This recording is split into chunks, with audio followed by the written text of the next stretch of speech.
of defined style, a clear point of view, and curating a capsule wardrobe that even when you go on a week-long journey to New York, your point of view on what you want to wear is so clear.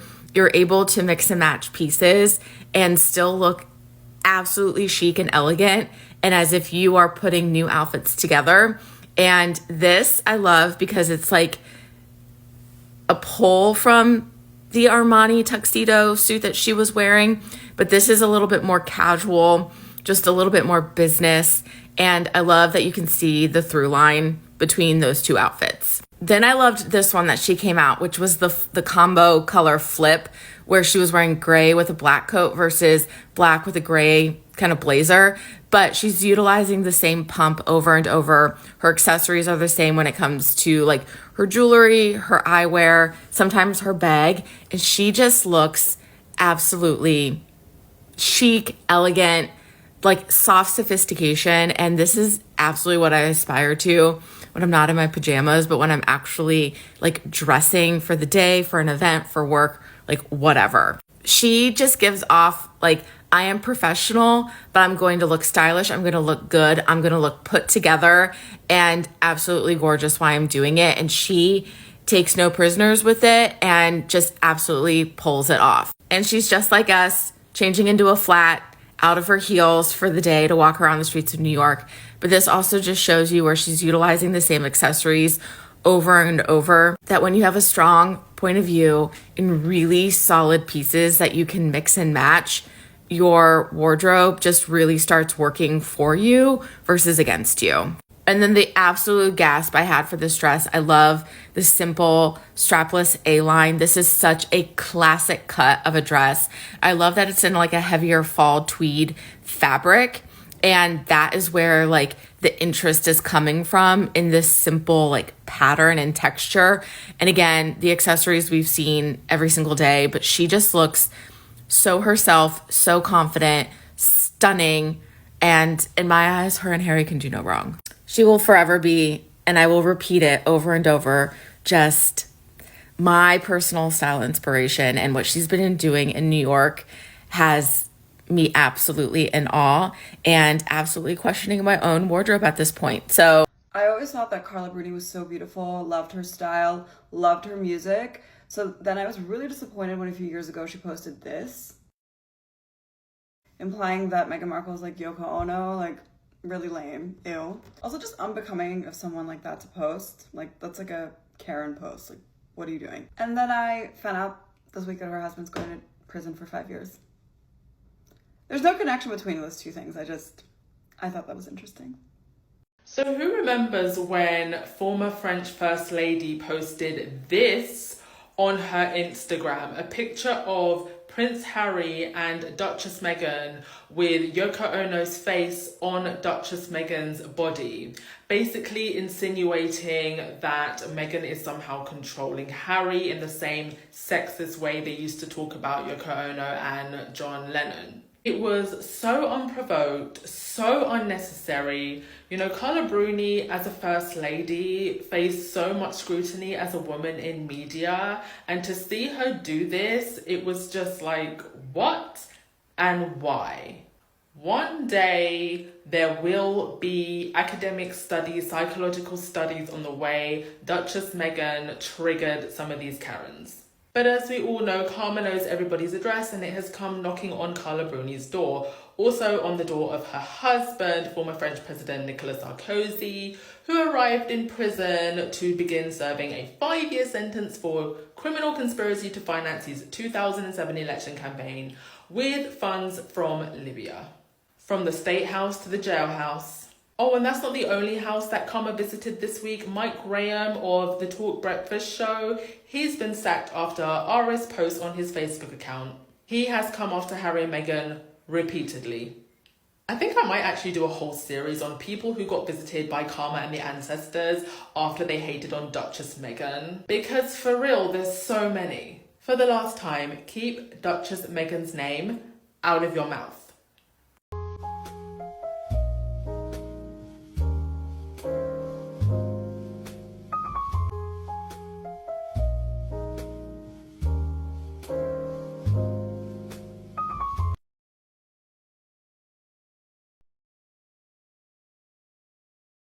parents. And that's the basket we put out. And the kids, despite all the creature comforts and all the other toys or devices, that for whatever reason, this becomes the sentimental, nostalgic, almost heirloom that because it has memory attached to it. So I think as we think about the holidays, we think about how we create our homes, what are the things that we can do that literally add to the not just moments, but memories that we're creating and the nostalgia that we can attach to that. So I think, you know, I will go back in time a little bit because Courtney and I were reminiscing earlier about not only did we go to college together, we were in the same sorority together, we were meant to drive from LA to Chicago to go back to school one year. Oh, we were meant to fly. Yes, we were meant to fly. We were going to fly. Yes. But no, here's why we didn't. Because 9/11 happened on that same day. And so the two of us ended up driving 30 hours over 3 days, 10 hours a day from Los Angeles to Chicago together at one of the most fragile, tender times in this country. And I think as you look to community, which is really what we're talking about with this book, like what people are craving, what people need in moments where you're wanting to feel safe, and there's no safer place than you feel it in your home. So how we create that and the tools that we use with whatever you have to create that spirit. And I think you've both done that really elegantly. Especially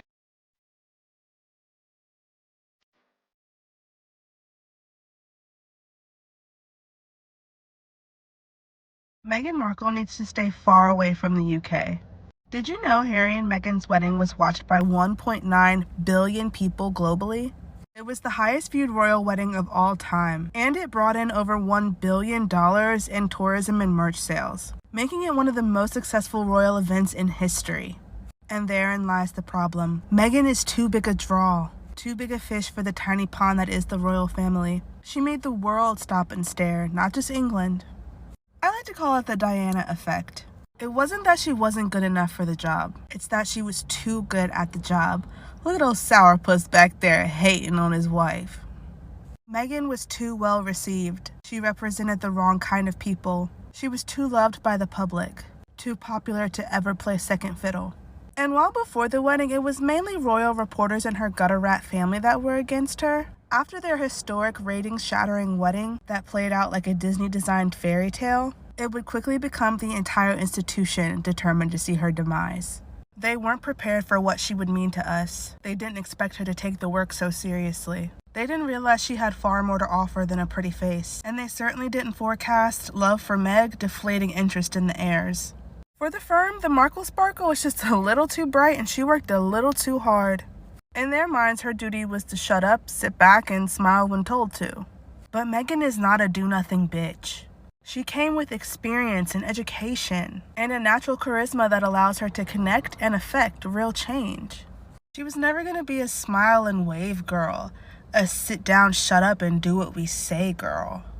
American women are strong-minded and strong-willed. Freedom of speech isn't just something we say, it's something we mean. Not culturally nor individually was Meghan raised to be a mute mouse that was afraid to rock the boat. She was taught to stand up for what she believes in, even if she's standing alone. She was built for this. And still, in collusion with the press, they tried to break her confidence, destroy her public image, and ultimately end her marriage. Through short-sighted jealousy of both Harry and Meghan, they decided they'd rather fail without them than succeed with them. Then finally, after years of pleading for an impartial press and asking for civility within the family, Sussex drew a line in the sand. Enough was enough. It was time to leave. I truly believe, especially then, but even now, the Duchess is not safe in England. To save her and her children's lives. What's the importance of financial independence to you? Well, financial independence is what gives you the freedom of choice. And I think in this day and age, we all need to be able to have our autonomy. That is a huge element of that. Financial literacy, for that reason, is something that I spend a lot of time on, specifically for young girls and their empowerment.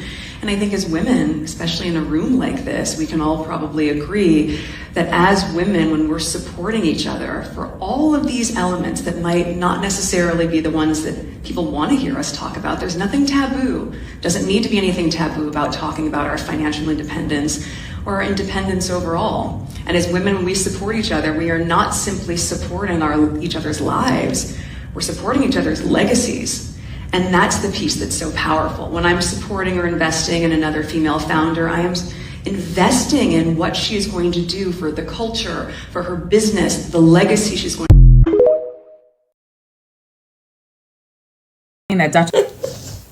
No.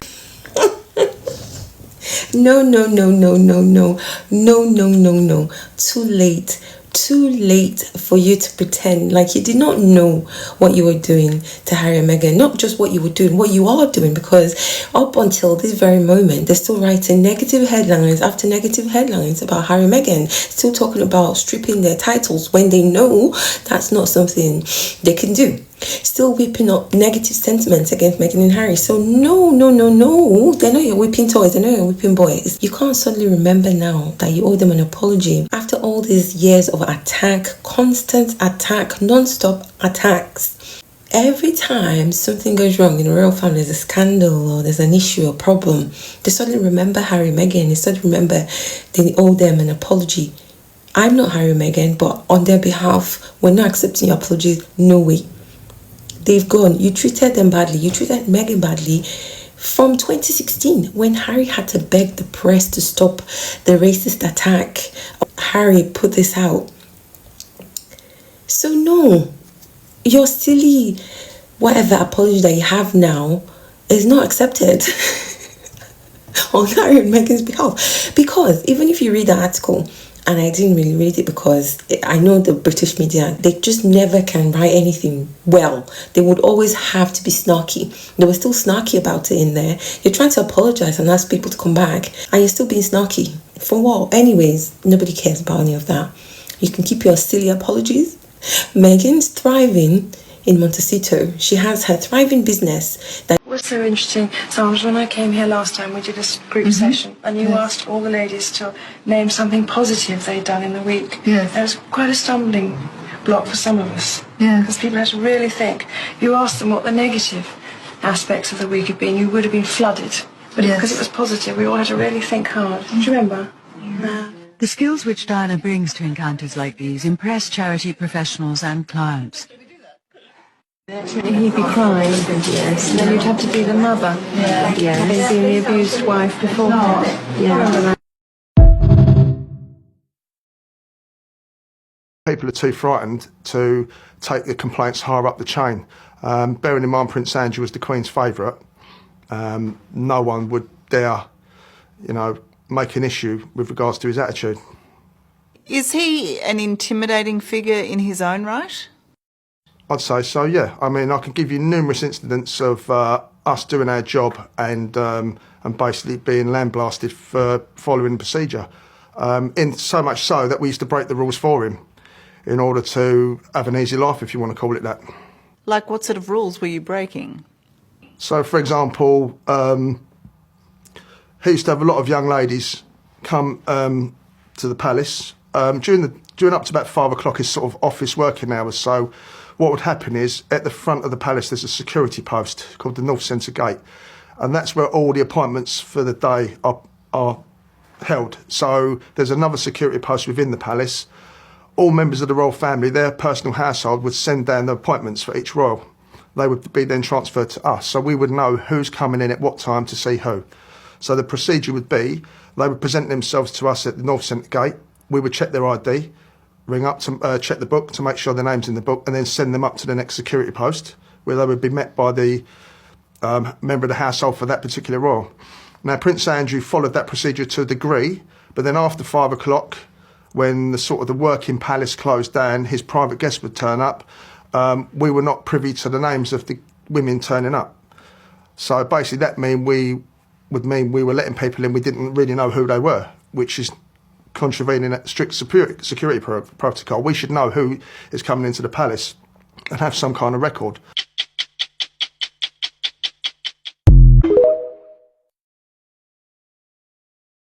What's What is he doing? He should be kicked out. If they can't do it, give me the chance and I'll go and take him out. He was sweating like a pig in a Persian rug over a spit fire, but he didn't sweat. He's guilty as hell, and I've said this before regarding Harry. Let them leave Harry alone and go on and deal with Andrew, because he is no good, and all he does is bring shame, and they're all aware of it, and it should have been dealt with. Right. I mean, obviously, I have to say that, which is the truth, that Prince Andrew denies any wrongdoing. So Joyce doesn't believe him, but I have to state again that he says he did nothing wrong. His lease, Joyce, goes on till 2078 or something. It's a hell of a long time. I certainly won't be around to see if he's still there or not then. It's a long old lease, Joyce, and, you know, you can't just kick someone out, can you? Oh, yes, you can. Can you? The poor young people that are struggling to pay rent, and their landlord turned up and said, oh, you got to go next week, and put their stuff out on the door. Some of them trying to get a better education and can't. What is he doing? He should be kicked out. If they can't do it, give me the chance and I'll go and take him out. Joyce is absolutely right about people all over the country being kicked out by landlords with no, you know, the government's meant to be trying to change this. The Renters Reform Bill. Yes, told, you know, you've got to go because we want to sell the flat, or we want to do this or do that. Goodbye. And they get given very short shrift and out they go. Joyce isn't wrong about that at all. Oh, can't stand the woman. No, she's a little minx. Yeah, you ask Jean. Yeah, money-grabbing little so-and-so. Yeah, that's right. Well, she's no Kate. No. And as far as I'm concerned, that's not the behaviour of a princess. No, that's right. And when you think what those two little boys went through with their mother being killed, oh, she was killed, Jean. Yeah, she was bumped off. Yeah. The woman was a saint, and she'd be turning in her grave now if she could see who her youngest ended up with. She's a nasty piece of work, that one. And I knew it, didn't I, Jean? I said straight away, I've got sense for these things. Yeah. And I said, she's going to be trouble, that one. Yeah. And it's nothing to do with race, because she's half and half, so you can't be racist against one of your own, can you? But I knew she'd be a problem. I mean, Mary's eldest ended up with one of them, a full one, and nothing but trouble. Very aggressive, which apparently is very common with the women. Frank will tell, he's asleep now, but he's on the internet all day now, and he's reading all these statistics, and you can't argue with that. I mean, you should see our garage now, he's put charts up everywhere. Oh dear, yeah. But as far as I'm concerned, if you're a member of that family, you represent the country. So you should be conducting yourself with grace and dignity like the rest of them. Oh, well, that's different, Jane. Yes, I know. Yes, I agree about him. Yes, and yes, he shouldn't have been friends with the, what's his name, Brian Epps, Jeffrey Einstein, yes. But we all make mistakes, and you've got to move on at some point. And what you've got to ask yourself is, what were these young girls doing there? Yeah, I mean, you see the way some of these girls dress these days, and yeah, it's 15 going on 25. Exactly, you go into town on a Saturday night. They're not so innocent. Yeah, and for me, the sad thing about that is the little ones, the kiddies, they love the fantasy of the handsome prince. It's a fairy tale. And what these girls coming forward have done is they've taken away these young ones' innocence by telling their story, yeah. And to me, that's unforgivable. Yeah.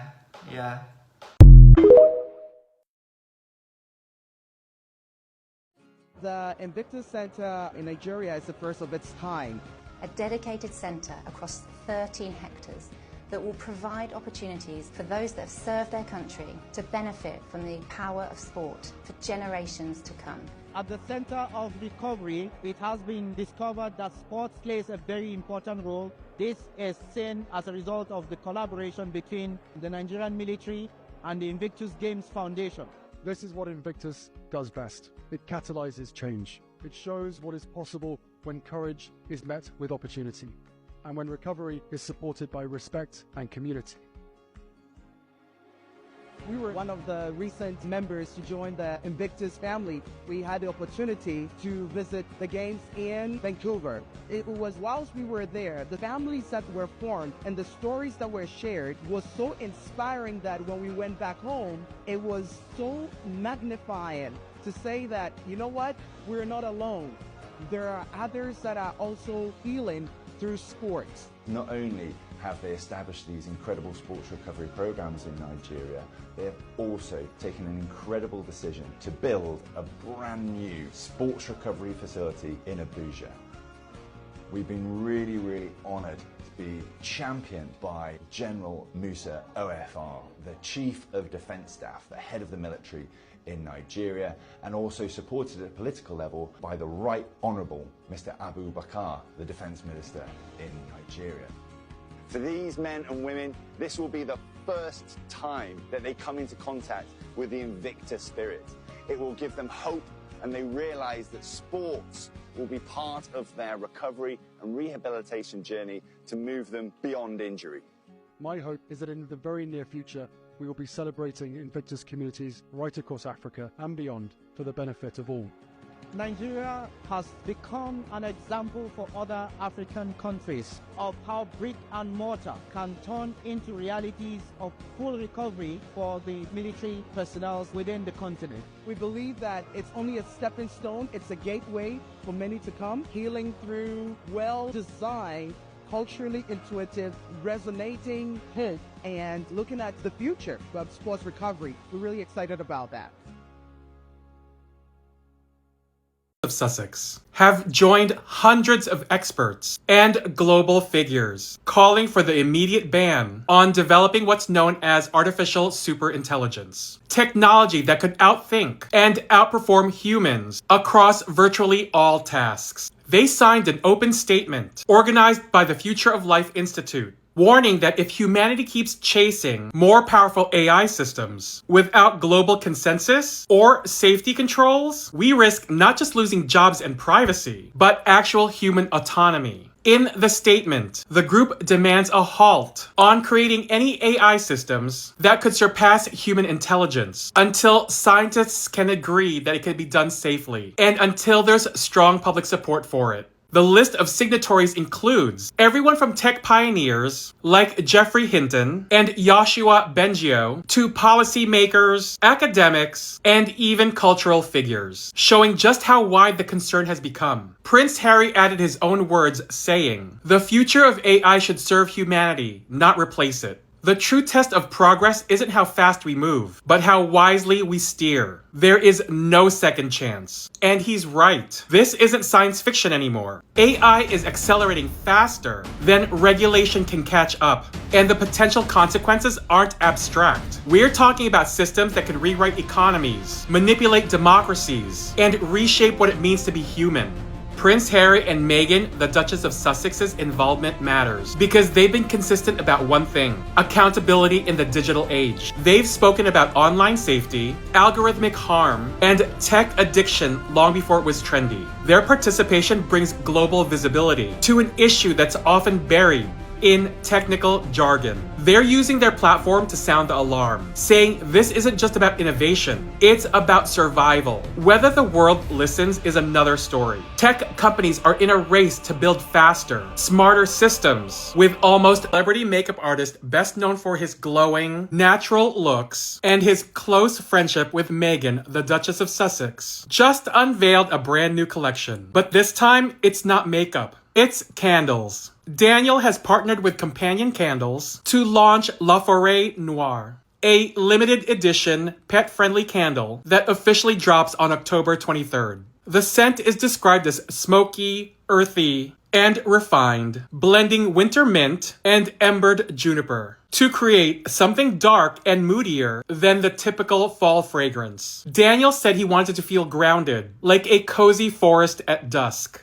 not the predictable pumpkin spice wave that takes over every autumn. The name La Forêt Noire translates to Black Forest, perfectly matching his self-described inner goth aesthetic. What makes this collaboration special is that Companion Candles is completely pet safe. The brand was founded by Lauren Lewin after her rescue dog developed breathing issues from traditional candles. So these are free from paraffin, synthetic fragrances, or lead wicks, meaning they're clean, non-toxic, and safe to burn around animals. Daniel was deeply involved in the process, from scent development to the design of the sleek matte black vessel. It's luxurious without being loud, very much in line with his signature style. And just like his makeup philosophy, It's all about creating an atmosphere that enhances natural beauty, not overpowering it. A portion of the proceeds from La Forêt Noire will go to Mission Meow, a charity that supports small, community-based cat rescues across the country. It's a fitting cause for a collaboration that bridges self-care, style,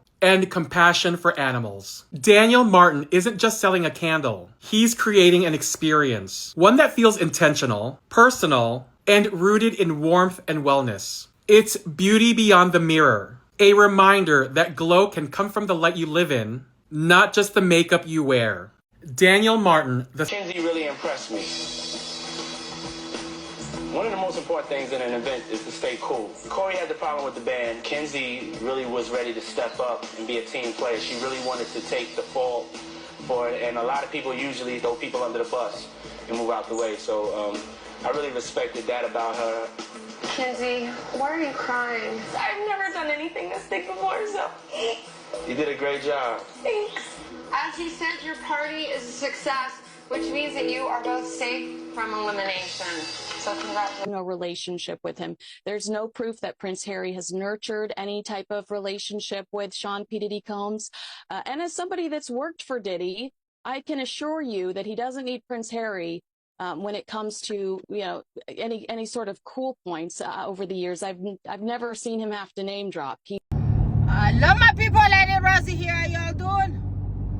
My new subscribers, you're welcome, and my returning subscribers, y'all know I love you guys. Hear my laughter. I mean, I don't know what to do with these people. You know, the little box that God made those people to end up in, which is called that royal family. That little box actually does give these people some kind of it makes them feel certain way,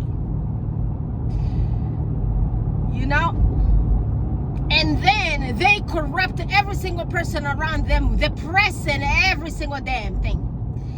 Did y'all hear this thing here about this kid from Australia? I ain't gonna say her name. The kid who kind of came and said everything about the Peter Press. The one who unlied herself. You don't say her name and everything here because you know all those videos don't go through. So the kid came out here and said every single thing. So this Prince Peter actually did look for the army of these liars. The same book they pulled and created for racism towards Her Royal Highness Duchess of Sussex, which is the smear campaign with boats with those people have like 80 it's about not 80, it's 800 channels that I have seen. I counted every single one of them. I wrote them on a Word document. The people who are out there talking all smack about Her Royal Highness Duchess of Sussex, there are 800 different channels out here. They made themselves special. Their special is to talk about a black woman. But of course, in their head, they are allowed to talk about us. And you know why they sit down there and talk about us? Because of complex of inferiority. Because I tell you, most of these people in front of you, they don't feel like they are enough. Ask me, I'ma tell you, I've been around racists my whole life.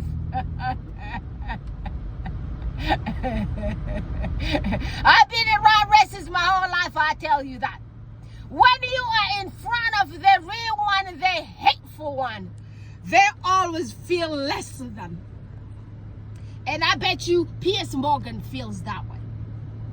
And I bet you that Kevin guy looking like a fried fish, that guy on the talk with a Casey Schofield.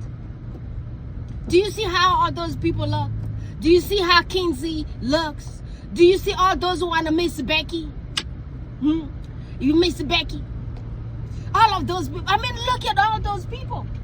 They can't even walk alongside you on the streets.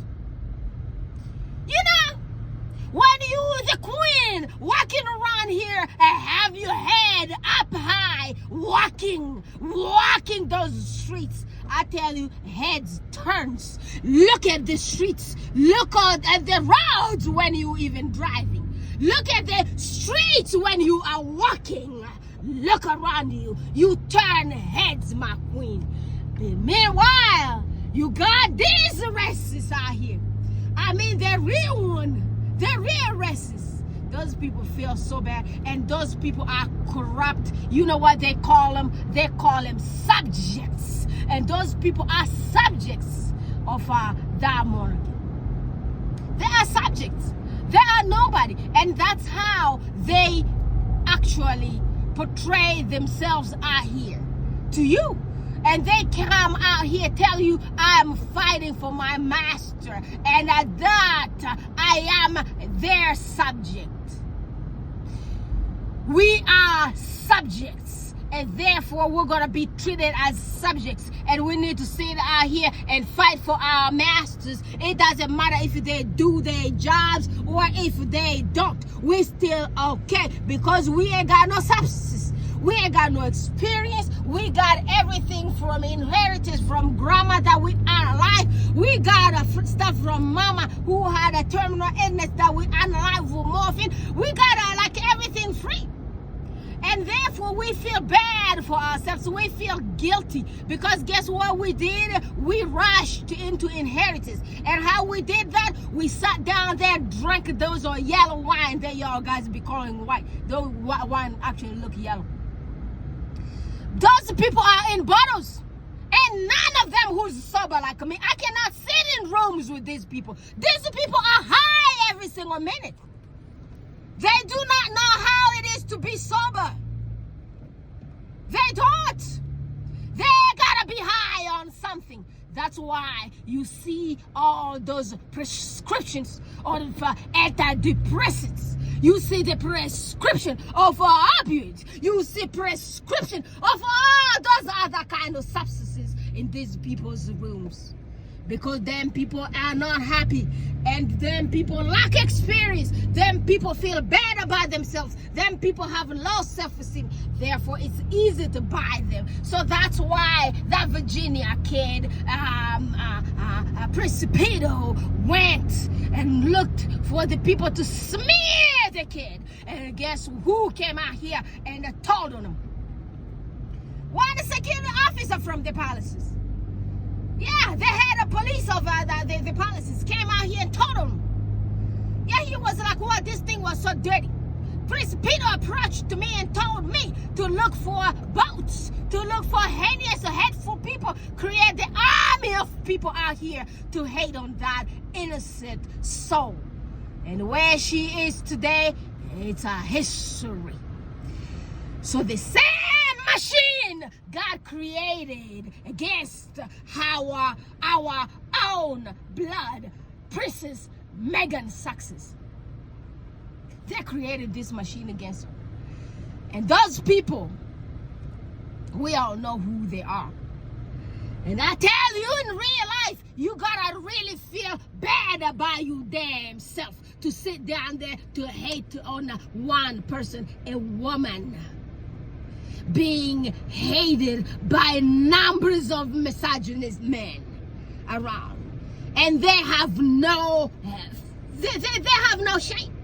And for some reason, all of them look the same. All of them look the same. And if you do go down the road, all of them came from uncles and nieces and all those ones that twisted DNA. And that's why they are not men enough. They lack corpus spongiosum. They lack corpus cavernosum. That's why they are the way they are. They are not men enough.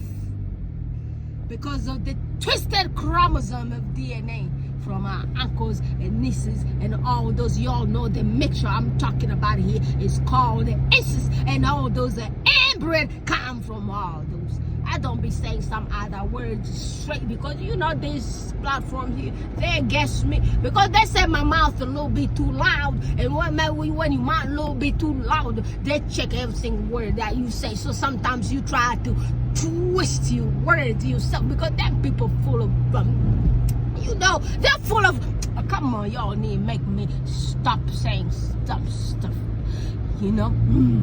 So, guys, I'll be back, okay? These people be getting on my nerves. Let me focus on my road. I'll talk to y'all guys again tomorrow. I love you. Sexy Squad, please go subscribe to my brother JTB _ 2.0. That's on TikTok, and go on JTB's channel on here on YouTube, and also follow him on Night of Success, also over there on TikTok. Please, let's get his number to some big ones, and you know, easy way to get those numbers to share videos. Also, do not forget to share my own videos out here. I do appreciate you, my queens and kings, in the comments down here. I see you, Sexy Squad. I see your love. I see your support. And also, do not forget to go to his Royal Highness Baron Success. That's my brother with a big of our channel called the Royal Success. If you haven't already subscribed there, please go follow the subscribe to the my brother's channel. Also, do not forget to go to Weezy Success. That's Isabella Banks' channel. If you look amongst these Sexy Squad channels, you're gonna see my queen Weezy Success's channel. I love you all, guys, and do not forget to go to all other Harry and Meghan supporters on here on YouTube, and as well as on TikTok. I love you. I'll talk to you all guys again tomorrow. Bye for now.